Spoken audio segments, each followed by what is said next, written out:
What's up, guys? All right, let's go through the rest of the pound for pound top 10. And before we get to that, I'm going to touch on a few things that have kind of been on my mind. Maybe it's been on some of your minds. Just some topics that came up. To all you guys writing emails and just kind of reaching out to me, I apologize if I can't get back to all of you guys. As I've said, I'm writing a new book. I'm also trying to get these videos out. So what I'll do is I may not get back to you via email or whatever channel that you send me the message on, but I will try to maybe get to it in these videos and talk about your question or your comment in these videos. So, the first thing, let's see what the first thing. Okay, so this is a video of Bill Mazeroski. I want to say 1960. This is just an interesting clip that I saw, and I want you guys to listen. Ball one outside.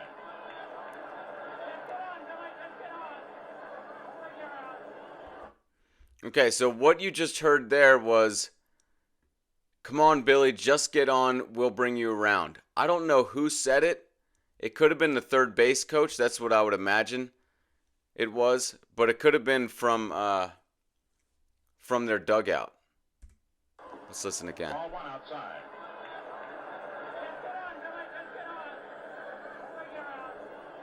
"Just get on, Billy. Just get on. We'll bring you around." Just very interesting that, like, this, I know I harp on this a lot, but this idea of, I mean, it's always the advice of, like, just touch the ball. Don't try to kill it. Just touch it.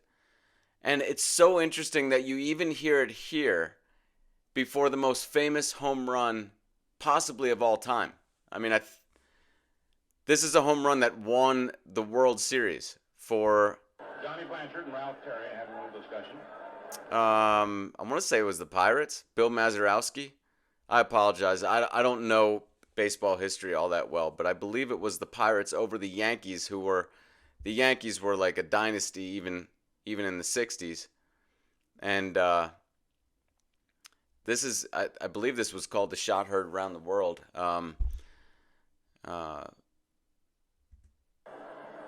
Bill Mazeroski. Let's see what happens next. "Come on, Billy, just get on. We'll bring you around."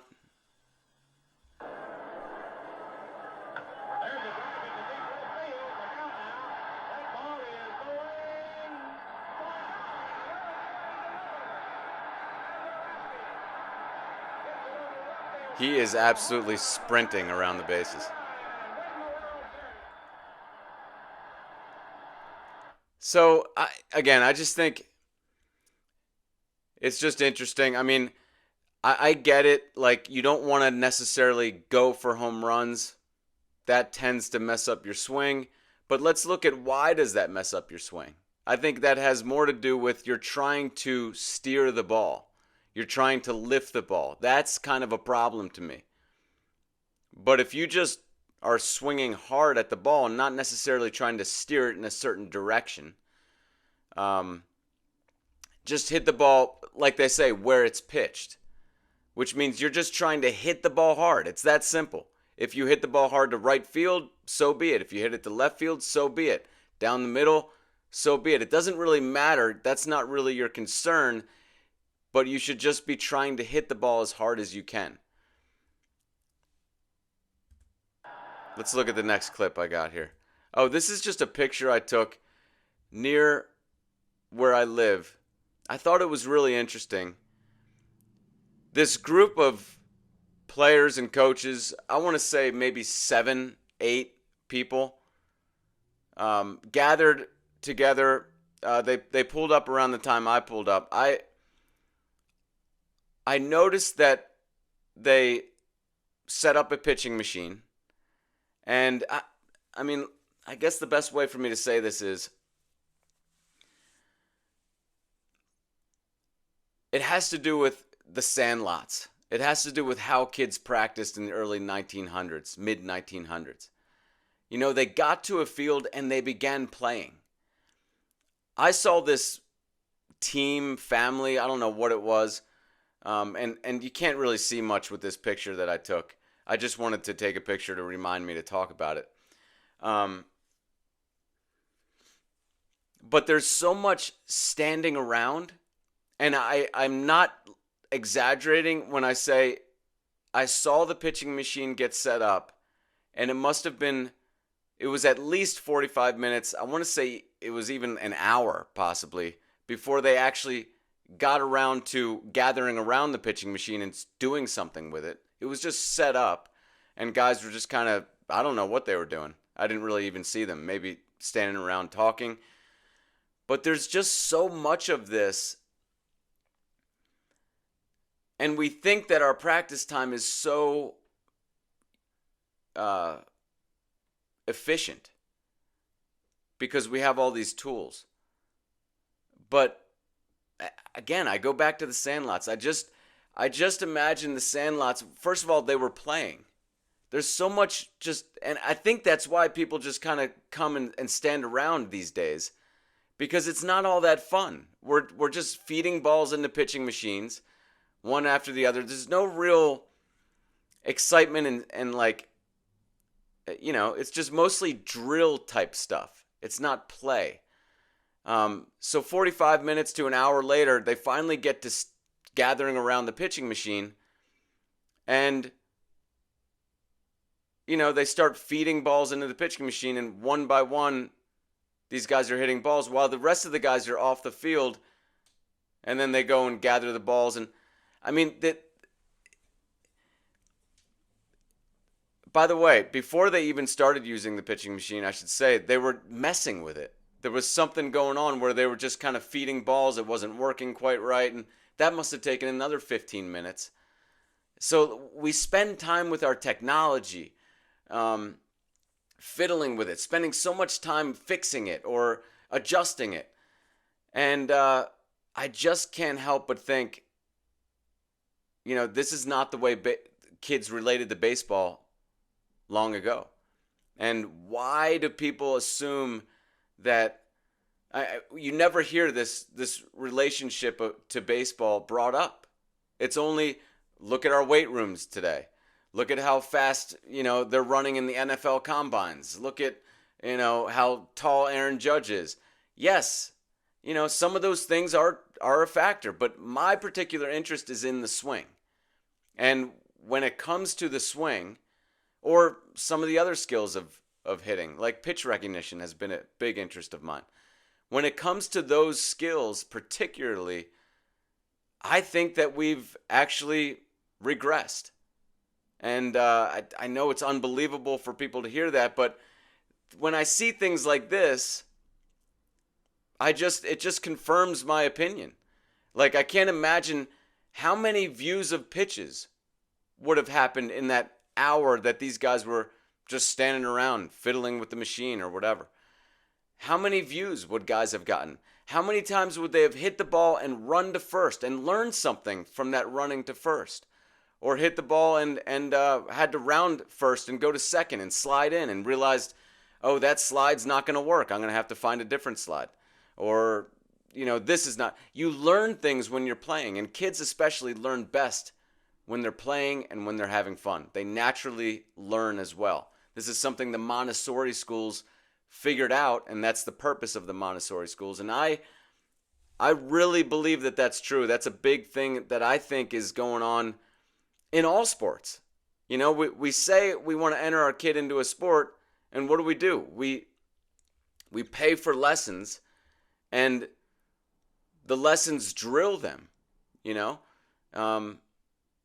It's unfortunate. They drill them because the people teaching feel that they're not doing their job unless they drill. I mean, if guys were just playing all the time, they probably would feel like we're not, you know, doing anything but just, you know, watching them play.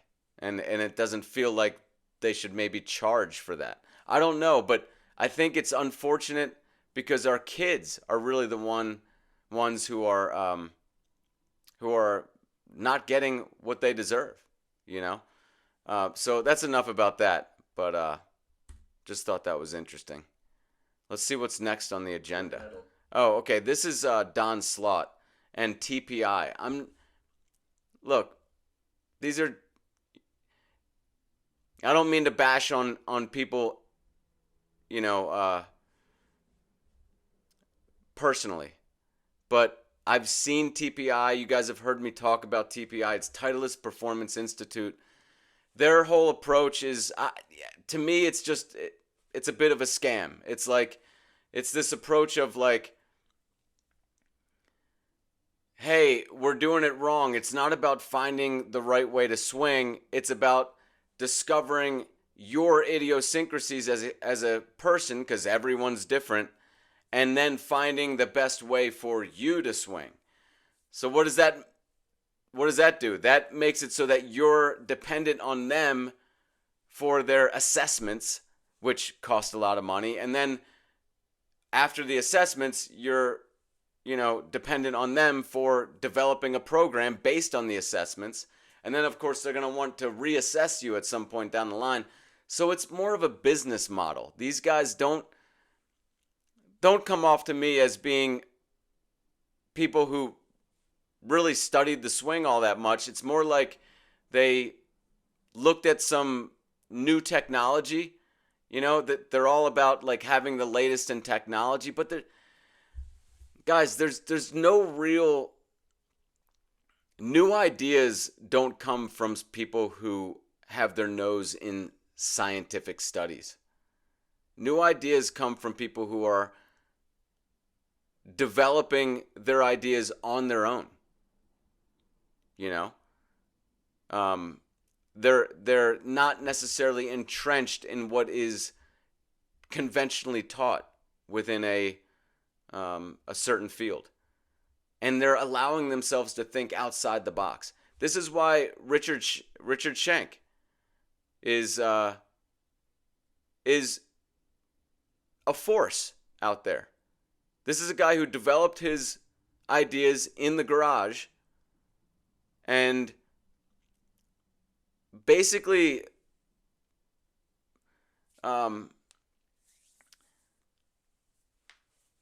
decided to take what conventional wisdom was saying and just toss it and develop his own idea of the swing.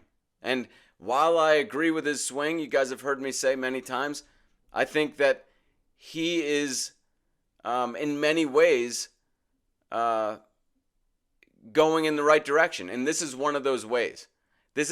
He's not a team of scientists.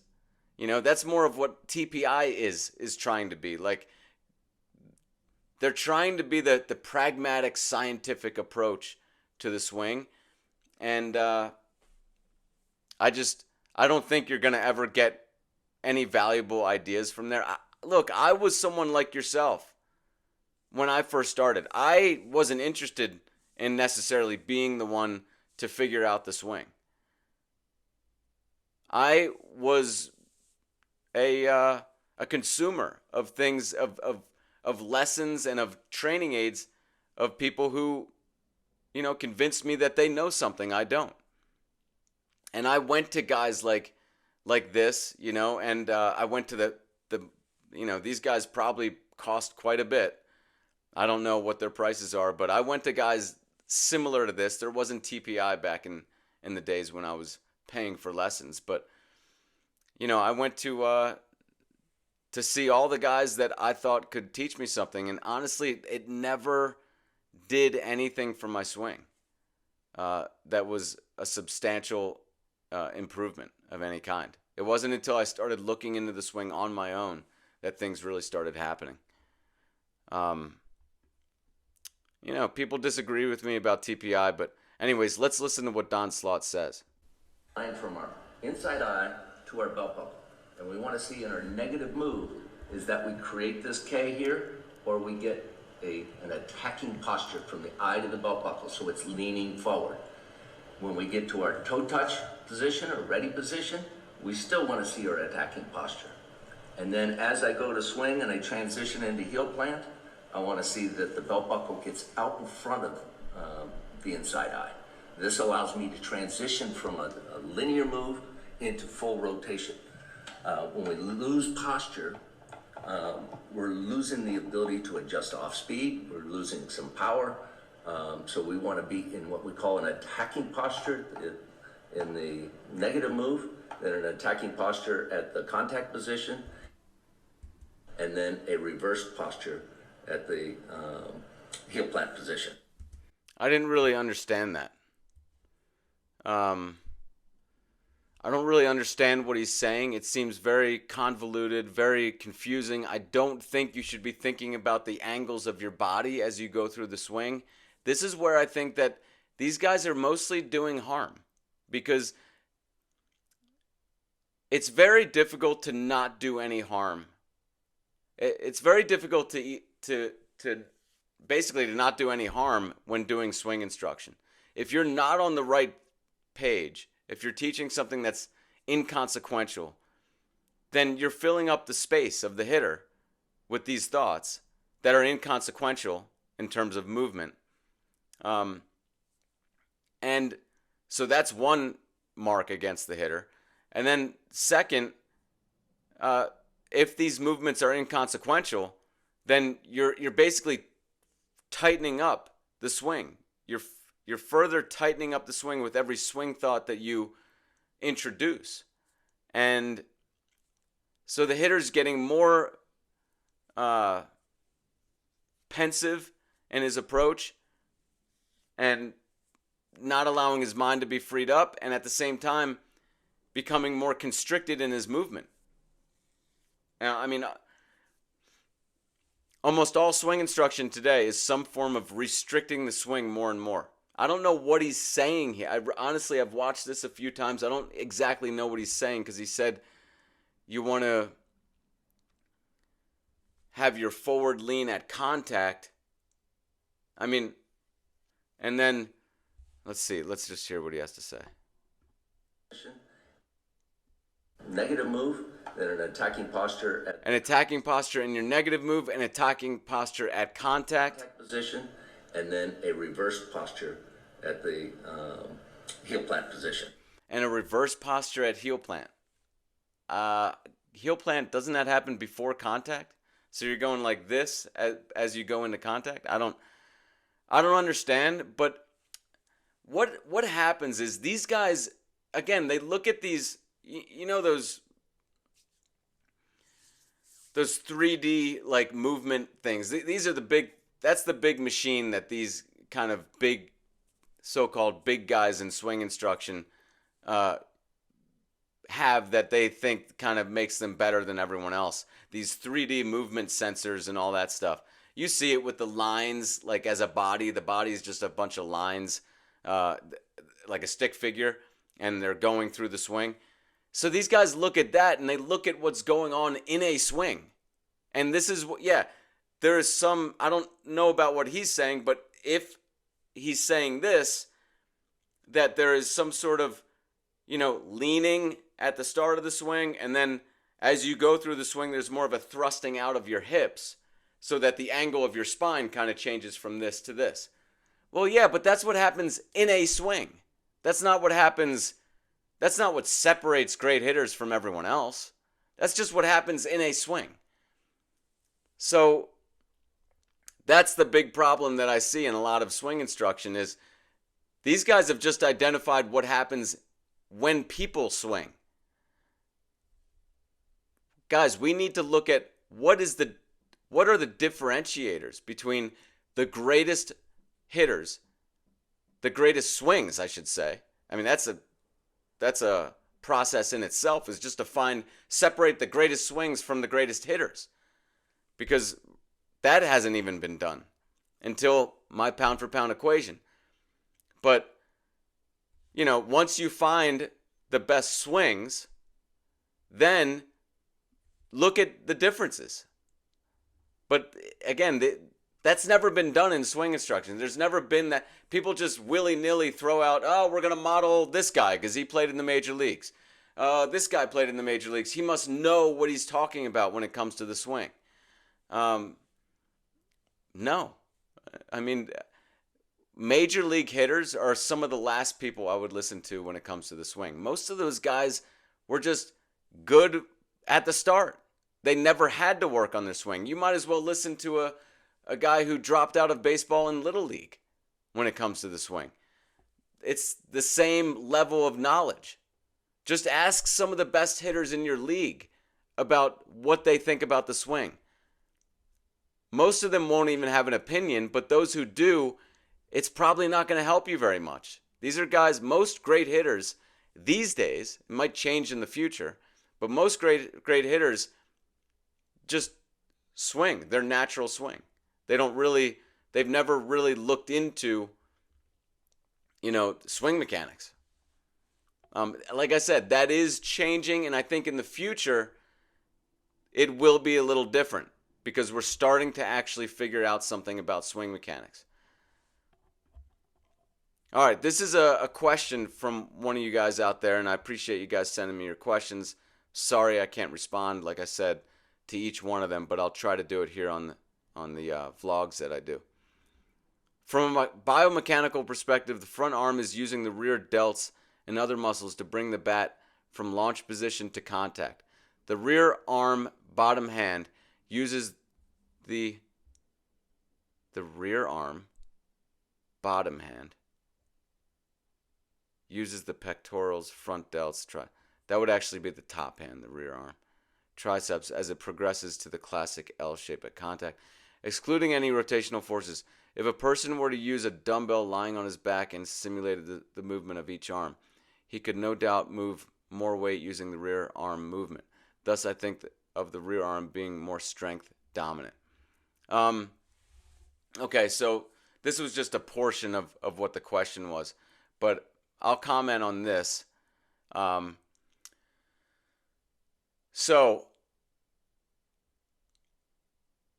Okay, a couple things here. First of all, we're not lifting a weight when we swing. I mean, it's common for people to just say, hey, but in this movement, we're stronger. Would you throw with your lead arm doing this, or would you throw with your back arm? Of course, people throw with their back arm. But the swing isn't a throw. At the same time, I'll say, I don't think that the back arm should not be involved in the swing. This is something that I think will be much of what the next year of my work will be about. Let's get into what the back arm should feel. What I believe is that we need to feel more of the lead side pathway. So when you swing, you feel kind of a wave of energy move up your body, right? People call that the kinetic chain. Well, what we feel without realizing it, most of us, is more of that chain moving through our backside. And this just becomes natural for us. And so we hang back on our back leg, we push outward, we extend hard. We flip, especially with the back arm. I want the back arm to be involved in the swing in a way that isn't obtrusive, that isn't overexerting and messing up the action. Yes, I think that people need to feel more of the lead side pathway. This is why the lead arm progression is great, because it just, if you're 80% back arm, backside, whatever you want to say, in the swing, we know that most of the great pound for pound, not most of the great, but a high percentage of the great pound for pound hitters were dominant in their lead side, which means they were not dominant in their backside. So I would say that they felt more of this lead side pathway. And so you need to feel more lead side pathway. Pretty much every hitter out there needs to feel more of the lead side working. Does this mean that the backside does nothing? No, it doesn't. One great thing to do is to figure out what is the flip move that you like to do with your back arm. What does it look like? What muscles are being engaged? And then work that back arm action. You can do it like I've showed you guys in other videos with just a light piece of wood. Just feel that back arm action not flipping through the hit. A great cue is allow the wrist to release and then allow your forearm to start to turn over. What happens is people will allow the forearm to turn over before the wrist has started to release, and that's a flip. So you're coming here and the wrist is releasing this way, releasing, starting to release, and then you allow the forearm to roll over. This is, in my opinion, this is probably what's going on when conventional instruction wants people to keep their palm up for as long as possible through the swing. It's kind of the same thing, but that is a good way to look at it, is let the wrist, keep it loose and let it release a little bit before you start to rotate over that forearm. Other than that, you can go ahead and allow the back arm to contribute.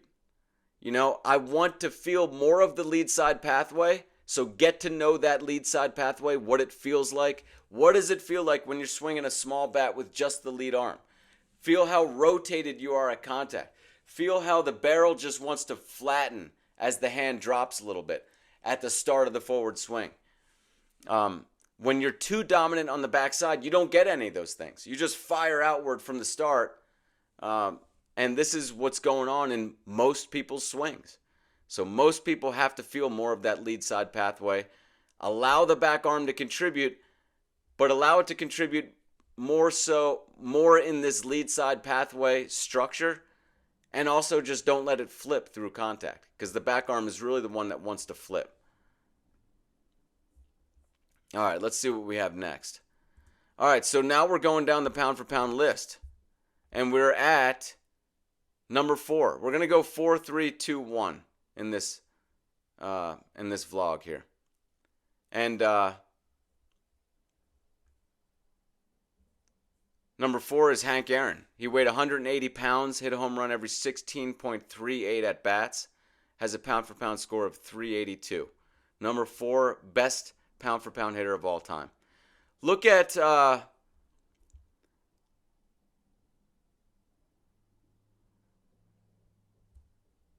you know, it's popular these days to talk about hitting off the back foot. Where can I put this thing that's not in the way? Darn it. I'll just put it right here for now. Look at Aaron. Is he hitting off the back foot? I mean, it's basically off the ground here.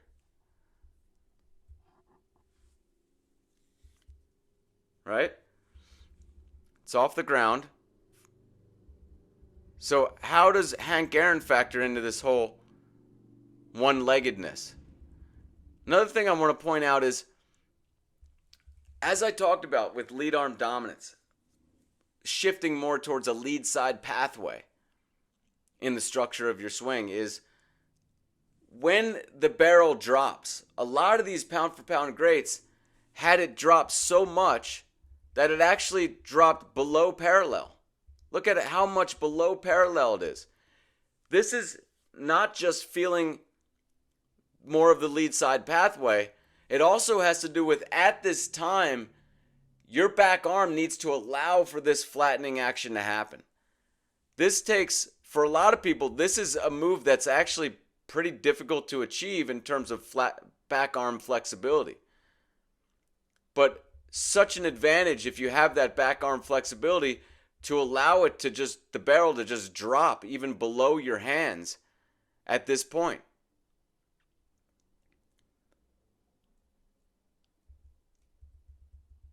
If he were swinging with only his lead arm, then he would get this feel, this same kind of feel where the barrel just drops, right? But most people with their back arm, they don't allow that. They start to kind of push outward at this point in the swing. So that's something that you can try to feel with your lead arm training bat, and then add your back arm and feel the back arm allow this to happen. Beautiful positioning here. Great positioning there to copy. And then you can see this barrel goes from a dropped position to then kind of, it whips upward. This is something, and look at that positioning at contact. He's not concerned with steering the ball. He's just trying to put the most possible force on the ball. Let's not overcomplicate it. This whole launch angle craze has been just a detriment to hitters because it's tried to get them to steer the ball in a certain direction. That's not what the greatest pound for pound hitters especially did. They just applied the most possible force to the ball.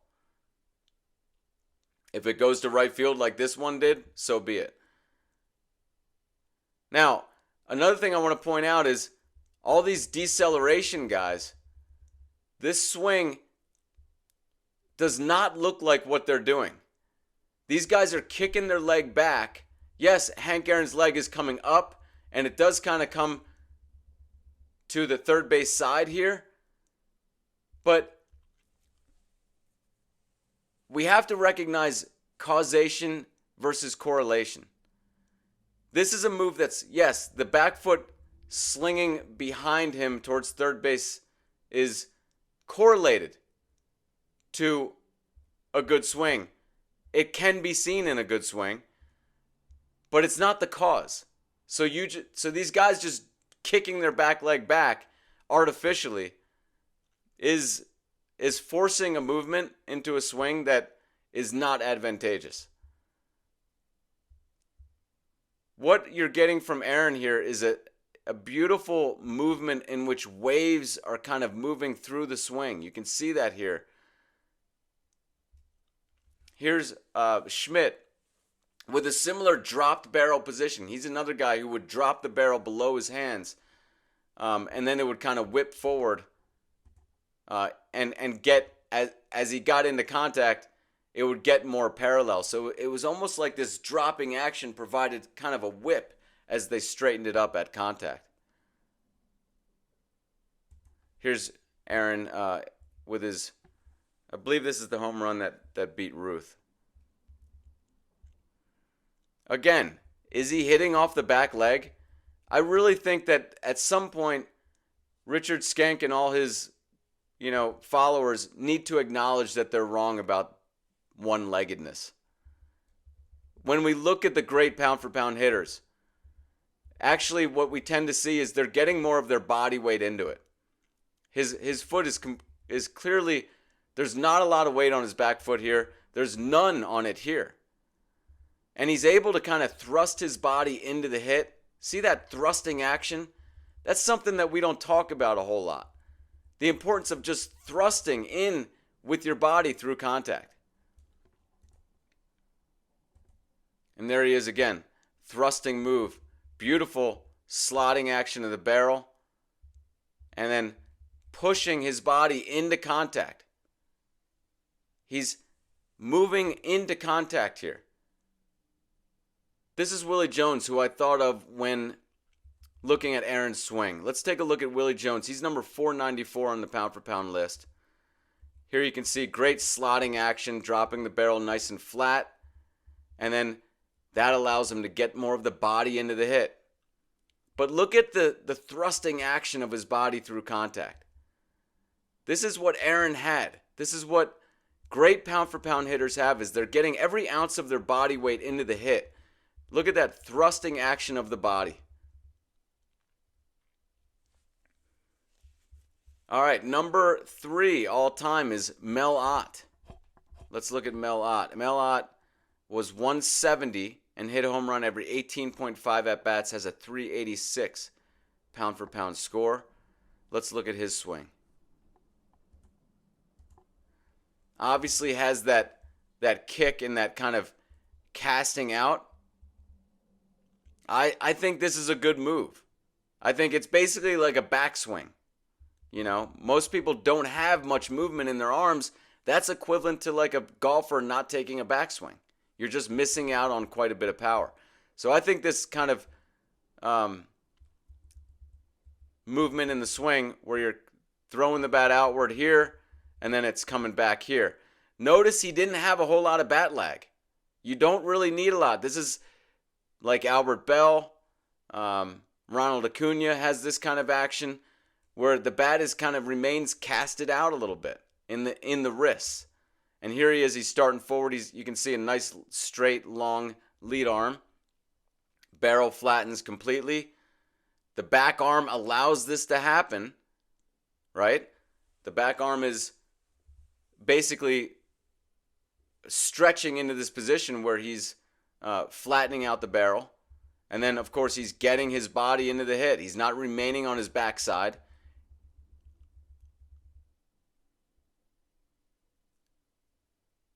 So there's Mel Ott, number 3 all time. Number 2 all time, one of my favorites, Eric Davis. Let's take a look at Davis. Gets that straight lead arm, had a lot of flexibility in that lead shoulder. And then there you can see bat whips. Look at the barrel whip into the zone without a whole lot of movement going on in the arms. He's not extending real hard with the backhand. He's just rotating into it. Beautiful connection there at contact. And then to a beautiful finish. Here's a home run by Davis. Look at this home run. It looks like a line drive. That was a home run. Let's back it up.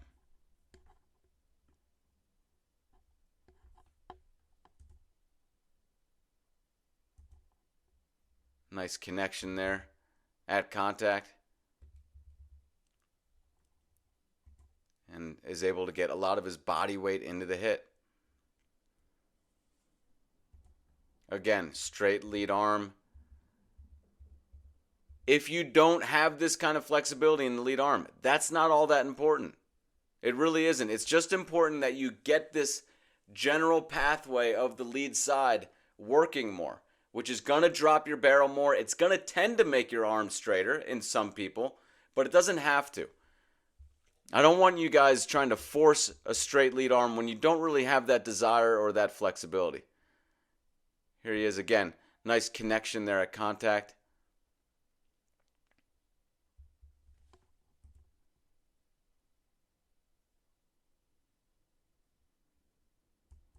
Here's a home run to right field. So he's able to also go out and get a ball. Again, no weight on that back foot. You know, this whole idea of spinning on the back leg, the one-leggedness, it just don't see it much in the great pound-for-pound hitters. Look at this positioning. Beautiful positioning here to copy. Very straight lead arm, a lot of front humerus compression. Barrel has dropped flat, and he's thrusting into the hit as much as he can. Getting that body close to where contact is. And the number 1 pound-for-pound hitter of all time. Many of you guys know that this guy is the number 1. Recently passed away, rest in peace, Willie Mays. 170 pounds, hit a home run every 16.55 at-bats. Here you can see that kind of drop move of the barrel, going below the hands, and then straightening up as he gets to contact. Mays really thrusted his body forward. Look how much his head moves forward. This whole idea of keeping your head still is another myth of swing instruction. Look how much his head moves. And then he's able to get his body into it. Look how straight that lead arm is. Look at how much he's leaning forward towards the pitch.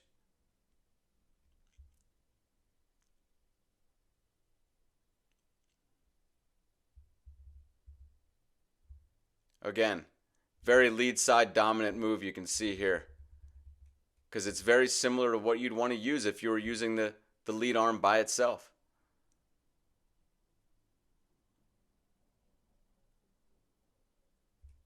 Look at how the body thrusts upwards through contact. Again, the theme of this particular video is getting more of your lead side. Try to feel the body thrusting into the hit.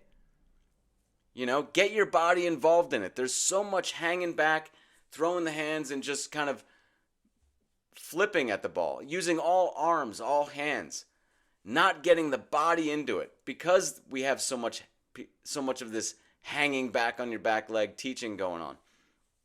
So That's